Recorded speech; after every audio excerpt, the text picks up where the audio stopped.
喂喂喂，呢度係文哥聊天室，過嚟傾下偈，吹下水，乜嘢都嚟噏一餐。歡迎嚟到文哥聊天室。最近加州洛杉磯爆發咗大規模示威衝突，特朗普竟然派兵進駐。呢件事究竟係為咗維持秩序，定係另有政治盤算？今日文哥就嚟同大家深入分析，特朗普係咪有心想挑加州機，背後又有乜嘢政治盤算？如果喜歡呢條片，記得訂閱、點讚、留言同埋分享俾你嘅朋友。你哋嘅鼓勵係文哥拍片嘅原動力，請大家多多支持。而家就嚟同你講下今集話題。6月6日開始，美國移民同埋海關執法局 ICE 喺洛杉磯大舉搜捕無證移民，一連3日拘捕咗至少118人。呢個行動引發咗當地拉美移民社區嘅強烈反彈，示威者走上街頭抗議，同執法人員發生激烈衝突。現場情況相當混亂，示威者向執法車輛投擲石塊同埋水樽，執法人員則發射催淚彈、震爆彈同橡膠子彈鎮壓。有影片顯示，多架無人駕駛出租車被人刻意縱火，現場四周圍都係黑煙。面對呢個情況，特朗普喺6月7日做咗一個史無前例嘅決定，繞過加州州長紐森，直接下令派遣2000名國民警衛隊進駐洛杉磯。呢個決定引用咗美國法典第10篇第12406條。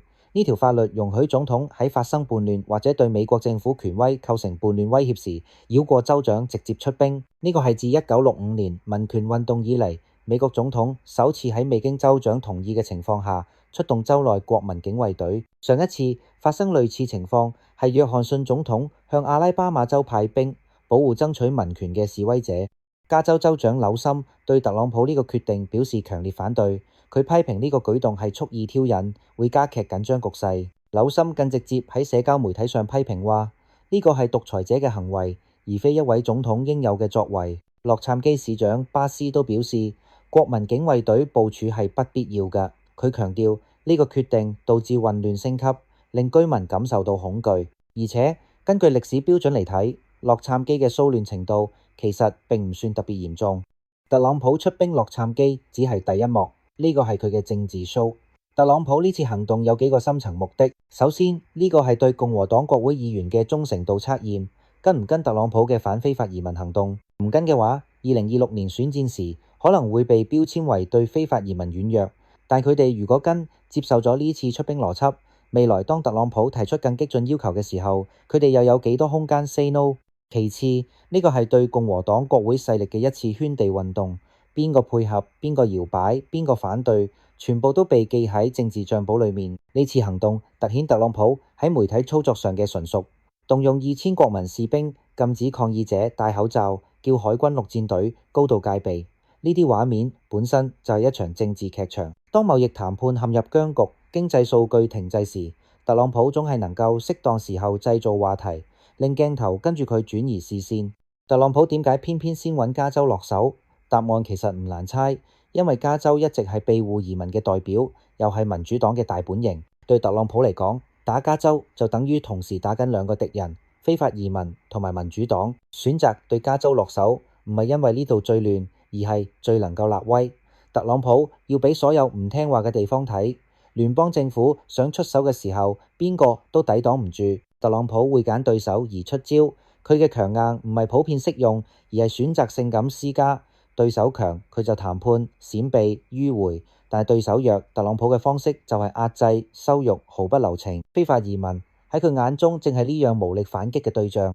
更加戲劇性嘅係，白宮官員霍曼警告，宣稱如果加州州長紐森、洛杉磯市長巴斯呢啲地方官員繼續反對聯邦政府喺洛杉磯周邊地區執法，會被判為窩藏非法移民、妨礙執法等罪行而面臨逮捕。面對呢個威脅，紐森直接回應，叫特朗普快啲嚟逮捕佢。呢種針鋒相對嘅態度，更加凸顯聯邦政府同加州政府之間嘅深層次矛盾。呢場洛杉磯移民抗議同總統出兵事件，唔只係一次維穩行動，仲係對非法移民政策嘅再演繹。佢更係一次憲政體制嘅壓力測試。當總統可以喺未經州長同意下出兵，當國會內部對此舉保持沉默，美國聯邦仲剩低幾多道防火牆？民主嘅考驗從來不只係喺選舉嗰一日，而係喺每一次權力越界嘅時候，社會係咪仲有能力話唔得？面對特朗普呢個前所未有嘅舉動， 22位民主黨州長發表聯合聲明，譴責特朗普決定向加州洛杉磯部署國民警衛隊，話呢個係對權力嘅濫用。雖然紐森本人未喺聲明上簽名，但聲明最後對紐森呼籲和平抗議表達咗讚賞。值得注意嘅係，國民警衛隊儘管經常被當成係一支維持國內安全嘅部隊，但佢哋其實幾乎冇接受過執法方面嘅訓練。喺大多數情況下，國民警衛隊嘅調動權係掌握喺各州州長手。紐森喺致函國防部長嘅時候強調，喺缺乏適當訓練或者命令嘅情況下動用國民兵，恐怕將會嚴重提高事態風險。呢個擔憂並非冇道理，因為軍隊同警察嘅訓練重點唔同，處理平民示威嘅方式都會有分別。根據現場報導，示威者用手推車作路障，又投擲石塊同水樽還擊，有人喺衝突中受傷，後頸同手都流緊血，倒卧喺地上面，有人就吸入催淚氣體不適。示威者高呼：我哋睇清，你哋係一個恐怖組織，移民及海關執法局立即離開派拉蒙，你哋喺呢度唔受歡迎。衝突期間，多架汽車着火焚燒，有示威者披上墨西哥國旗，走上街頭指罵執法人員。特朗普仲宣布禁止示威者戴口罩，佢話呢啲人到底喺度隱瞞緊啲乜？特朗普仲揚言，由煽動者同埋經常收錢嘅麻煩製造者所發起嘅激進左翼抗議活動將唔會被容忍。呢個禁令引發咗關於示威自由同個人私隱嘅爭議。好多示威者戴口罩係為咗保護自己唔會被報復，而唔係為咗隱瞞咩嘢身份做壞事。呢場衝突嘅影響可能會持續多一段時間。